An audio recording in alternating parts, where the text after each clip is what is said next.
Assalamu alaikum wa rahmatullahi wa barakatuhu, mes frères et sœurs. Bienvenue sur La Voix du Rappel, la chaîne qui vous guide vers Allah Azza wa Jal en partageant des rappels sincères, des versets coraniques et des hadiths prophétiques. Avant de commencer cette vidéo, je t'invite, par pure intention, à mettre un j'aime pour soutenir le contenu, à partager cette vidéo pour multiplier son utilité et à laisser un commentaire en priant sur notre bien-aimé prophète Muhammad.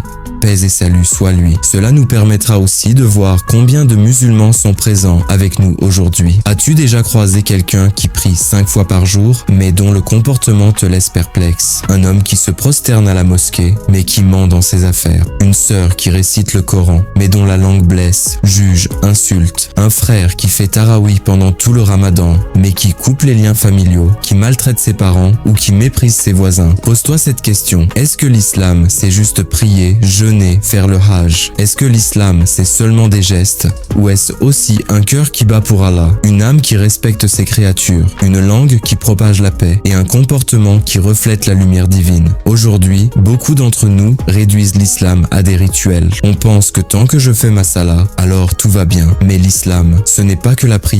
Écoute ce que dit Allah Azza wa Jal dans le Coran. La bonté pieuse ne consiste pas à tourner vos visages vers le levant ou le couchant, mais la vraie piété est celle de celui qui croit en Allah, au jour dernier, aux anges, aux livres et aux prophètes. Sourate Al-Baqarah, verset 177. Regarde comme Allah Azza wa Jal commence par les piliers de la foi, mais il continue. Et qui, pour l'amour d'Allah, donne de ses biens, malgré son amour pour ses biens, aux proches, aux orphelins, aux nécessiteux, aux voyageurs, à ceux qui demandent, et pour affranchir les esclaves. Puis il parle de ceux qui tiennent leurs promesses, supportent les difficultés, sont constants dans l'épreuve. Et c'est là que la vraie religion se manifeste. Tu veux savoir si ton islam est complet? Alors regarde ton comportement, pas seulement ton tapis de prière. Rappelle-toi ce hadith du prophète sallallahu alayhi wa sallam. Le plus aimé d'entre vous, auprès de moi, le jour de la résurrection, est celui qui a le meilleur comportement. Rapporté par At-Tirmidhi. Ce jour-là, ce ne sera pas celui qui priait le plus longtemps, mais celui qui avait le cœur le plus pur, celui qui respectait ses parents, celui qui aidait les faibles, celui qui n'était ni arrogant, ni injuste, ni dur avec les autres. Frère, sœur, ce rappel est pour toi, pas pour les autres, pas pour les hypocrites qu'on critique si facilement, mais pour toi et pour moi, parce qu'on est tous en danger. Le danger de croire qu'on est pieux alors que notre cœur est vide. Le danger de réciter sans appliquer. Le danger de prier avec un front au sol et un ego au ciel. Dans cette vidéo, je vais te montrer comment l'islam englobe bien plus que des prières, pourquoi ton comportement peut faire de toi un ange ou te détruire, et surtout, comment retrouver un islam qui transforme ton intérieur, pas seulement ton extérieur. Prends une grande respiration, pose ton cœur et suis-moi jusqu'au bout, parce qu'après cette vidéo, tu ne verras plus jamais ta prière de la même façon. L'islam, ce n'est pas ce que tu fais uniquement entre Allah et toi, c'est aussi ce que tu fais entre toi et les autres. L'islam commence dans le cœur, pas dans les gestes. Tu as déjà vu quelqu'un faire tous les gestes de la prière sans que ça ne change son cœur. Tu as déjà vu quelqu'un jeûner tout le mois de Ramadan et insulter son voisin le soir venu. La vérité, c'est que l'islam commence par un cœur vivant. Allah Azza wa Jal dit, le jour où ni les biens, ni les enfants ne seront d'aucune utilité, sauf celui qui vient à Allah avec un cœur pur. Sourate Ash-Shu'ara, versets 88 à 89. Ce verset est un séisme. Il nous rappelle que ce qui sauvera ton âme, ce n'est pas le nombre de prières que tu as faites, mais la sincérité avec laquelle tu as prié. Tu peux tromper les gens, mais tu ne peux pas tromper Allah. Tu peux paraître pieux, mais Allah regarde le fond, pas la façade. Le prophète sallallahu alayhi wa sallam a dit dans un hadith, certes, Allah ne regarde ni vos corps ni vos apparences, mais il regarde vos cœurs et vos actions. Rapporté par Muslim. Alors, avant de demander « Est-ce que j'ai bien fait ma salat ?» demande-toi plutôt « Est-ce que mon cœur était là? Est-ce que j'ai dit Allahu Akbar avec conviction ?» Ou comme un robot qui enchaîne des gestes. Un savant raconte « J'ai vu un homme faire sa prière dans une mosquée. Il récitait correctement, s'inclinait lentement, se prosternait parfaitement. Mais en sortant, il a insulté un frère qui avait marché sur sa babouche. Et là, j'ai compris. Cet homme a prié avec son corps, mais pas avec son cœur. L'islam commence par le cœur. Et si ton cœur est malade, alors tous tes gestes seront vides. Ne te contente pas d'être un musulman mécanique. Sois un musulman vivant, connecté, sincère. Parce qu'un cœur mort, même s'il prie, ne bat plus pour Allah. L'islam commence dans le cœur, pas dans les gestes. Lève les yeux un instant de ton quotidien. Pose-toi une question que peu osent se poser. Pourquoi, malgré toutes mes prières, je ressens parfois un vide? Pourquoi, malgré mes prosternations, je n'ai pas la paix dans mon cœur? Pourquoi je n'arrive pas à changer mes mauvaises habitudes alors que je prie 5 fois par jour? La réponse peut faire mal, mais elle est libératrice. Parce que les gestes ne suffisent pas si le cœur n'est pas là. Allah Azzawajal dit dans le Coran, le jour où ni les biens, ni les enfants ne seront d'aucune utilité, sauf celui qui vient à Allah avec un cœur saint. Sourate Ash-Shu'ara, versets 88 à 89. Un cœur saint, pas un planning rempli d'actes d'adoration. Un cœur sincère, pas un CV religieux. Parce que le jour du jugement, Allah ne te demandera pas « Combien de prières as-tu faites ?» mais plutôt « As-tu prié avec sincérité, avec amour, avec concentration, avec cœur ?» Le prophète sallallahu alayhi wa sallam a dit « Allah ne regarde pas vos corps ni vos visages, mais il regarde vos cœurs et vos actes. » Rapporté par Muslim. Tu peux tromper tout le monde, sauf Allah.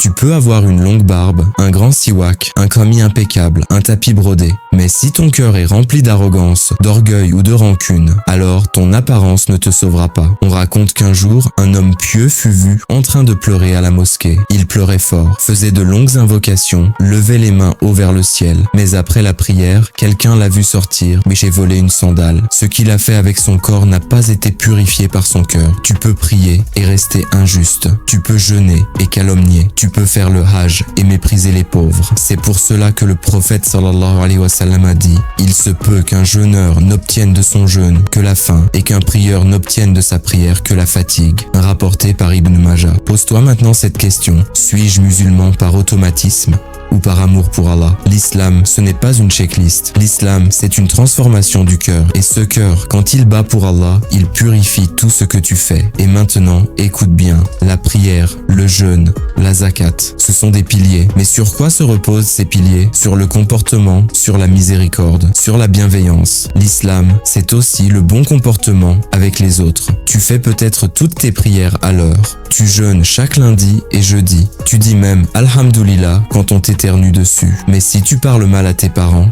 si tu blesses ton épouse ou ton mari avec des mots durs, si tu méprises un pauvre ou un orphelin, alors tu as oublié quelque chose d'essentiel. Parce que l'islam, ce n'est pas juste entre toi et Allah Azzawajal, c'est aussi entre toi et les gens. Écoute bien ce verset. Adorez Allah et ne lui donnez aucun associé et soyez bienfaisants envers les pères et mères, les proches, les orphelins, les nécessiteux, le voisin proche, le voisin lointain, le compagnon à vos côtés, le voyageur et ceux que vos mains possèdent. Sourate An-Nisa, verset 36. Ce verset commence par le tawhid, mais il se termine par le comportement. Parce que sans bon comportement, ton adoration reste incomplète. Le prophète sallallahu alayhi wa sallam a dit « Le meilleur d'entre vous est celui qui a le meilleur comportement. » Sahih al-Bukhari.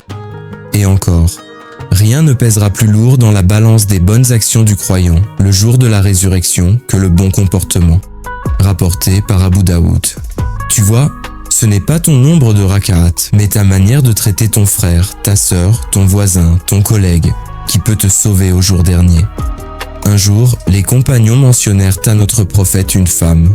Ô messager d'Allah, une femme prie beaucoup, jeûne beaucoup, donne en aumône, mais elle fait du mal à ses voisins avec sa langue. Et le prophète sallallahu alayhi wa sallam répondit, elle est en enfer. Puis ils dirent, et une autre, elle prie peu, jeûne peu, donne peu, mais elle ne nuit à personne. Il sallallahu alayhi wa sallam répondit, elle est au paradis. Tu peux avoir des montagnes d'actes, mais une seule parole blessante peut les faire s'effondrer. Et tu peux avoir peu d'actes, mais un cœur doux et une langue propre peuvent te mener au paradis. L'islam a été révélé dans un monde tribal, rude, où la violence verbale et physique était fréquente. Mais que dit notre prophète, sallallahu alayhi wa sallam? Il vient adoucir les cœurs et purifier les âmes. Je n'ai été envoyé que pour parfaire les nobles caractères. Hadith authentique. Pas pour fonder un parti politique, pas pour bâtir un empire, mais pour enseigner le bon comportement. Petit rappel personnel, observe-toi. Comment tu parles à ta mère quand elle t'énerve? Comment tu réponds au chauffeur qui te klaxonne? Comment tu regardes l'orphelin qui tend la main? C'est dans ces moments-là qu'on voit la vraie foi. Pas seulement sur le tapis de prière. Conseil pratique pour purifier ton comportement. Commence ta journée par une intention sincère. Ya Allah, aide-moi à être doux avec tes créatures aujourd'hui. Garde le silence quand tu veux réagir par colère. Réponds avec le sourire, même à celui qui t'agace. Et surtout, fais dua pour qu'Allah t'accorde un bon caractère. Car le bon comportement est un don divin. Frère, sœur. Maintenant que tu as compris que ton comportement est un miroir de ta foi, laisse-moi te dire une vérité encore plus profonde. Le vrai croyant, c'est celui dont l'islam transparaît même quand personne ne le voit. Et dans la prochaine partie, on va plonger dans un sujet que beaucoup négligent, l'islam dans la discrétion. Comment ton islam se manifeste dans les moments où personne ne te regarde. C'est là que la sincérité commence. Es-tu prêt pour cette introspection? Allons-y. L'islam dans les moments où personne ne te voit. On vit à une époque où tout se montre. Tu postes ta prière sur TikTok, tu filmes ton aumône sur Instagram, tu publies tes ablutions en story. Mais la vraie question est celle-ci, qui es-tu quand personne ne te regarde? Pas quand tu es à la mosquée entouré de frères, pas quand tu fais le prêche dans un groupe WhatsApp, mais quand tu es seul, dans ta chambre, face à ton écran, face à tes pensées. Est-ce que ton islam est encore là? Allah dit dans le Coran, il connaît la trahison des regards et ce que cachent les poitrines. Sourate Ghafir, verset 19. Yarlamuha inatal aryun, wama turfi sudur. Tu peux jouer un rôle devant les gens, mais devant Allah, ton âme est nue. Un grand savant racontait, un jour, j'ai surpris un de mes élèves en train de pleurer en cachette. Je lui ai demandé ce qui se passait. Il m'a dit, cher, j'ai regardé une chose interdite sur mon téléphone, et quand j'ai entendu là-dedans, j'ai eu honte de me lever pour la prière. J'ai honte de prier devant celui que j'ai offensé dans le secret. Et là, le cheikh répondit avec tendresse, « C'est justement parce que tu pleures en cachette que ton pardon est proche. » Le prophète sallallahu alayhi wa sallam a dit dans un hadith bouleversant, « 7 seront ombragés par Allah le jour où il n'y aura d'ombre que la sienne. » Et parmi eux, un homme qui, dans la solitude, se souvient d'Allah et ses yeux se mettent à pleurer. Sahih al-Bukhari et Muslim. Pleurer dans la solitude. Craindre Allah quand il n'y a pas de public. Avoir honte devant lui, même quand ton écran est éteint. Ça, c'est l'islam, le vrai. Aujourd'hui, les gens cherchent à impressionner les autres par leurs pratiques. Mais le prophète sallallahu alayhi wa sallam nous a enseigné à impressionner personne, sauf Allah. La piété, c'est ici, dit-il en pointant sa poitrine. Sahih Muslim. Il n'a pas pointé vers les habits, ni vers les gestes visibles. Il a pointé vers le cœur. Conseil pratique pour nourrir ton islam dans l'invisible. Réveille-toi avant l'aube, même si c'est 10 minutes. Dis simplement « Astaghfirullah » dans le noir. Coupe ton téléphone 30 minutes par jour. Parle à Allah, pas à ton écran. Fais une aumône secrète que personne ne connaît. Même pas ton épouse, même pas ta meilleure amie. Fais une prière surérogatoire dans l'obscurité, même 2 unités. Et dis à Allah « Ya Rab, c'est que pour toi ». Un homme âgé priait chaque nuit dans une mosquée, seul, dans l'obscurité. Quand il est mort, l'imam dit, il y avait ici un pilier de lumière que personne ne voyait, sauf Allah Azawajal. Depuis ce jour, les fidèles entrent parfois dans cette mosquée et sentent une paix étrange à cet endroit, comme si le souvenir de sa sincérité flottait encore dans l'air. Frères, sœurs, l'islam, ce n'est pas juste prier quand tout le monde voit, c'est rester musulman, même dans l'invisible. Et maintenant, écoute bien. Si tu veux que ton islam soit une lumière constante, il te faut une chose que peu de gens comprennent, un lien vivant et sincère avec le Coran. Le Coran n'est pas un livre de décoration. Combien de foyers musulmans possèdent un ou plusieurs exemplaires du Coran? Et maintenant, combien de cœurs le font vivre réellement? Il trône sur une étagère. Il est enveloppé dans du velours, parfumé parfois, rangé avec soin, mais délaissé. Allah dit dans le Coran que le prophète sallallahu alayhi wa sallam se plaindra au jour du jugement. Et le messager dira, Seigneur, mon peuple a vraiment délaissé ce Coran. Sourate Al-Furqan, verset 30. Tu vois, le prophète sallallahu alayhi wa sallam ne parlera pas de ceux qui l'ont insulté, mais de ceux qui l'ont abandonné. Comment abandonne-t-on le Coran? En ne le lisant pas, en le lisant sans réfléchir, en l'écoutant sans appliquer, en l'appliquant seulement quand ça nous arrange. Et aujourd'hui, beaucoup lisent que le Coran pour les morts, mais l'oubli pour les vivants. Un jeune homme me disait, j'ai traversé une période sombre, angoisse, dépression, pensée noire. Un jour, j'ai ouvert le Coran comme un appel au secours. Je suis tombé sur « Ne désespérez pas de la miséricorde d'Allah » Sourate Az-Zumar, verset 53. J'ai pleuré. Et j'ai commencé à lire chaque jour. Et chaque jour, c'était comme une lumière qui rentrait dans ma poitrine.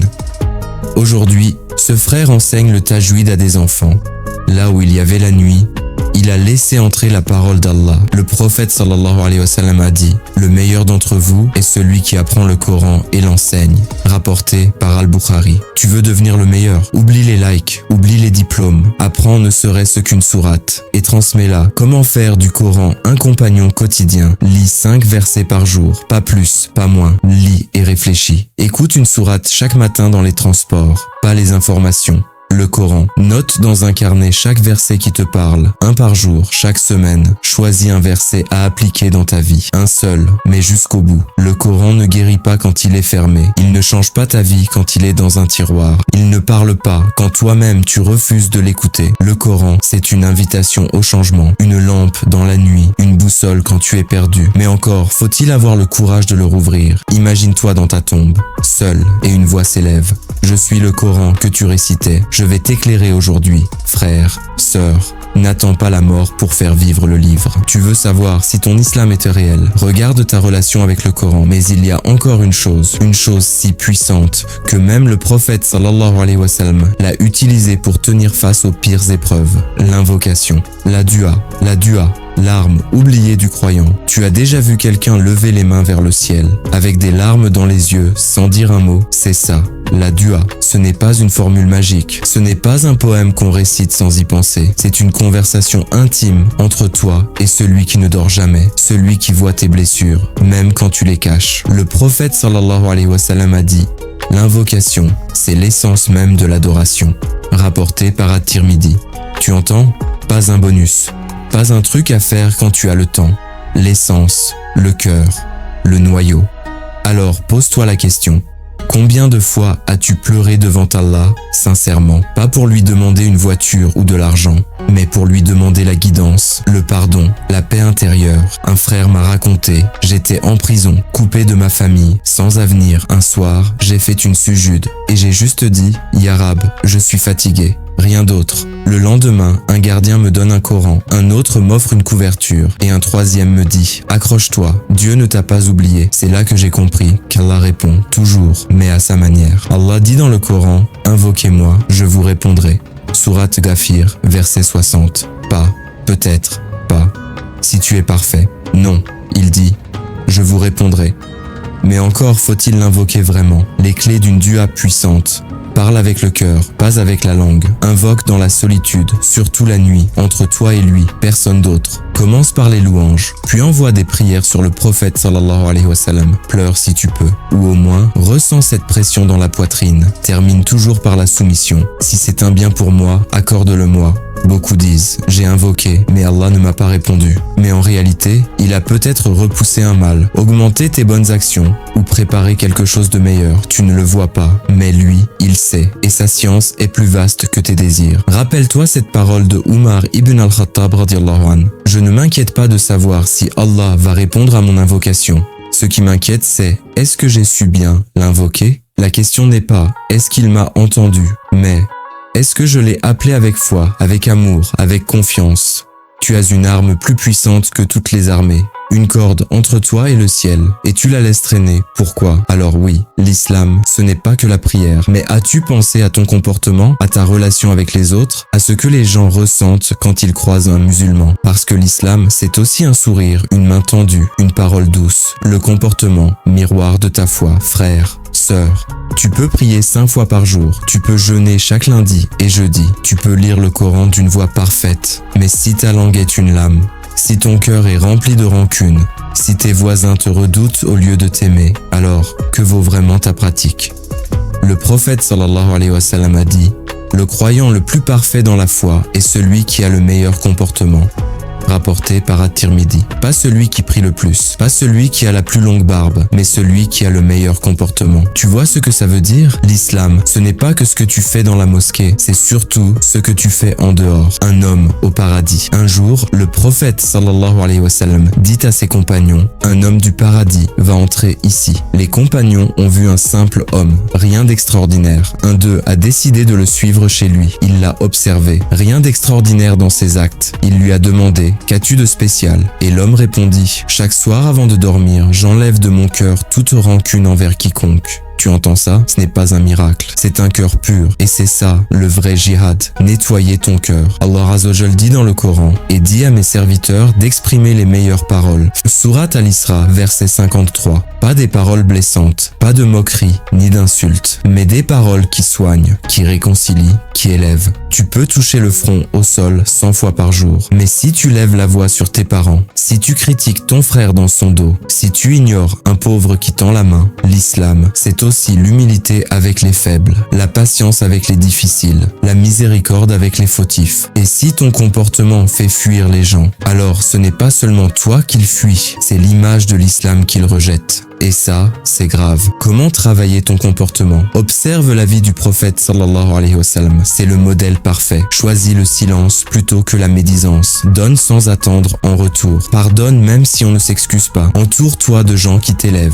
Une sœur me disait un jour, j'ai commencé à prier à cause du sourire sincère d'une sœur voilée dans le bus. Elle ne m'a jamais parlé, mais son visage m'a marqué. Le bon comportement peut être une porte vers l'islam, comme il peut être une barrière douloureuse. Frère, sœur, l'islam, ce n'est pas seulement prier, c'est honorer tes parents, c'est aider un inconnu, c'est être un pilier de bonté dans ta communauté. Et surtout, c'est prendre soin des autres, comme tu voudrais qu'Allah prenne soin de toi. Honorer les parents, une prière silencieuse du cœur, frère, sœur. Parfois, tu cherches des portes pour te rapprocher d'Allah. Tu fais des invocations longues, tu jeûnes souvent, tu multiplies les prières nocturnes.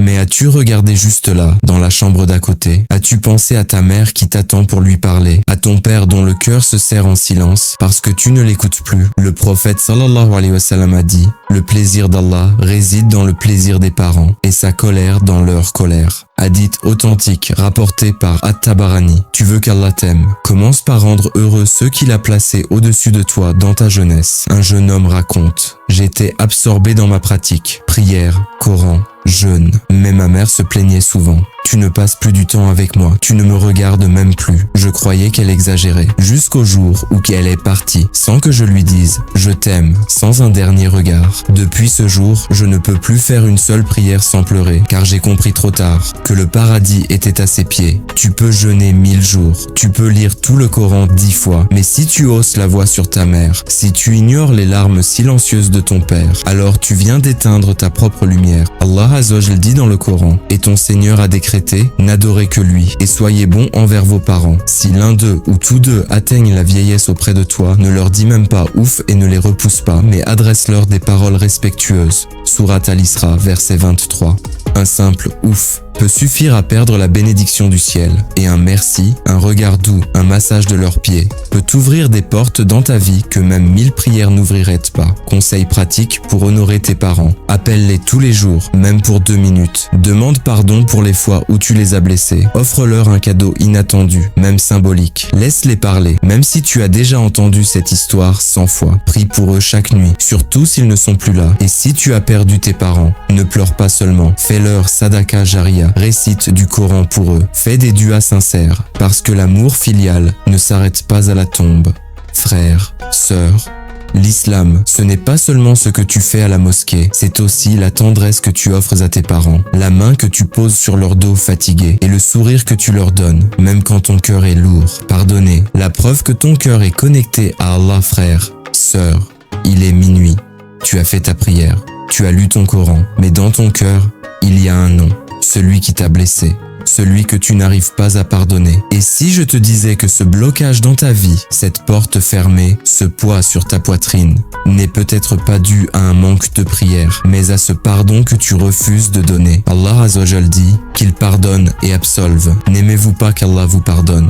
Surat An-Nur, verset 22. Le pardon que tu refuses, c'est peut-être le pardon qu'Allah retient envers toi. Tu veux sa rahma, offrant un peu à ton frère. Tu veux qu'on oublie tes fautes, oublie un peu celles des autres. Un homme pieux rêva un jour qu'il était au paradis. Il demanda « Pourquoi moi, ô Allah, je ne fais pas autant que les autres ?» Et une voix lui répondit « Chaque nuit, avant de dormir, tu disais « Ô Allah, je pardonne à quiconque m'a blessé aujourd'hui, pardonne-moi aussi. » Et chaque nuit, moi aussi je te pardonnais. Peut-être que ton ticket pour le paradis, ce n'est pas ton jeûne, ni même tes longues prières, mais ce pardon silencieux, offert pour l'amour d'Allah. L'islam, ce n'est pas que ce que tu fais sur ton tapis de prière, c'est aussi la paix que tu sèmes dans les cœurs, la rancune que tu refuses d'entretenir, la main que tu tends, même quand elle a été mordue. Conseil pratique pour purifier ton cœur. Avant de dormir, dis « Oh Allah, je pardonne à tous ceux qui m'ont blessé. » Rappelle-toi de tes propres fautes avant de juger celles des autres.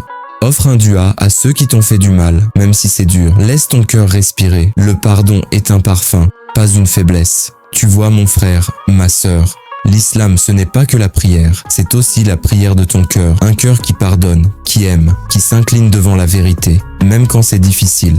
Sois un musulman dans tout ce que tu es.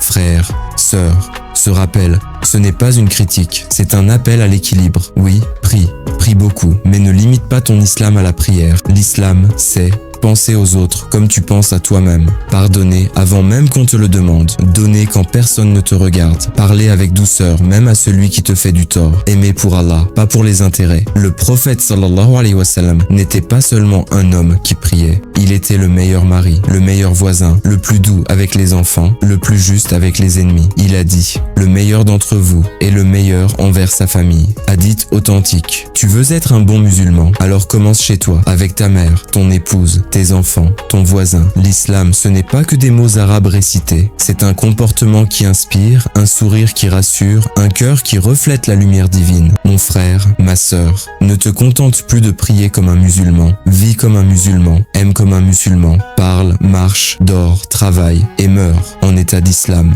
Et peut-être qu'un jour, Allah te regardera avec miséricorde et dira « Celui-là, c'est mon serviteur ». Qu'Allah nous donne la sincérité dans nos demandes et la compréhension de ses noms et attributs. Si ce rappel t'a été utile, partage-le pour propager la lumière de la science. Mets un « j'aime » pour soutenir le contenu et laisse un commentaire en priant sur notre bien-aimé prophète sallallahu alayhi wa sallam. Qu'Allah vous bénisse tous. Assalamu alaikum wa rahmatullahi wa barakatuh.